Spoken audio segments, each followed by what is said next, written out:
JP अस्पताल के एक कर्मचारी ने एएनआई को बयान दिया कि रात 10 बजे से ही मृतकों को अस्पताल लाया जाने लगा था, लेकिन भगदड़ की रात 11 बजे रेलवे ने बयान दे दिया कि भगदड़ की बात अफवाह है। घटना के 2 घंटे के बाद 11:21 पर समाचार एजेंसी एएनआई रेलवे मंत्रालय का पहला बयान ट्वीट करती है, जिसमें बताया जाता है कि रेलवे पुलिस और दिल्ली पुलिस स्टेशन पर पहुंच गई है, स्थिति काबू में है और घायलों को अस्पताल ले जाया जा चुका है। इस बयान में भी किसी की मौत की कोई जानकारी नहीं दी जाती है।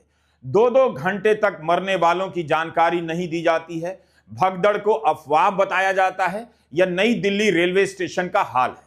अब आते हैं रेल मंत्री अश्विनी वैष्णव और दिल्ली के उपराज्यपाल वीके सक्सेना के ट्वीट पर। 15 फरवरी को रेल मंत्री अश्विनी वैष्णव का ट्वीट कब आता है? रात के 11:36 पर रेल मंत्री लिखते हैं कि नई दिल्ली रेलवे स्टेशन पर स्थिति अब काबू में है। दिल्ली पुलिस और आरपीएफ पहुंच गई है। घायलों को अस्पताल ले जाया गया है और स्पेशल ट्रेनें चलाकर अचानक आई भीड़ को हटाया जा रहा है। रेल मंत्री भगदड़ शब्द नहीं लिखते हैं, स्टैम्पिड नहीं लिखते हैं, स्थिति लिखते हैं। अब आप बताइए कि क्या नई दिल्ली रेलवे स्टेशन पर लोग स्थिति के कारण मरे या भगदड़ के कारण मरे?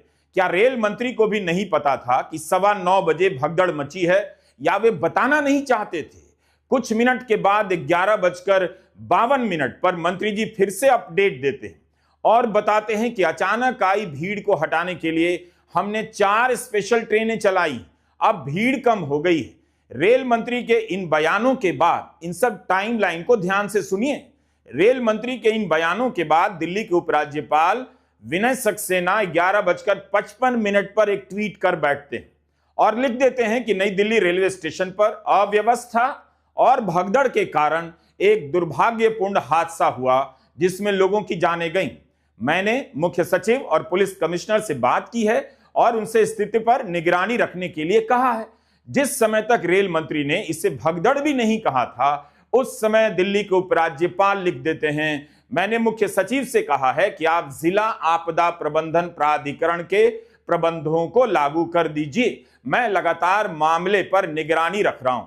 लेकिन ठीक आधे घंटे के बाद उपराज्यपाल के ट्वीट में बदलाव कर दिया जाता है और यह पंक्ति हटा दी जाती है कि भगदड़ में लोगों की मौत हुई है। यह पंक्ति भी हटा दी जाती है कि ऐसा अव्यवस्था और भगदड़ के कारण हुआ। अपने नए ट्वीट में उपराज्यपाल इसे दुर्भाग्यपूर्ण घटना लिखते हैं। ऑल्ट न्यूज के जुबैर ने बताया है कि एएनआई ने उनके पहले ट्वीट को, यानी उपराज्यपाल के पहले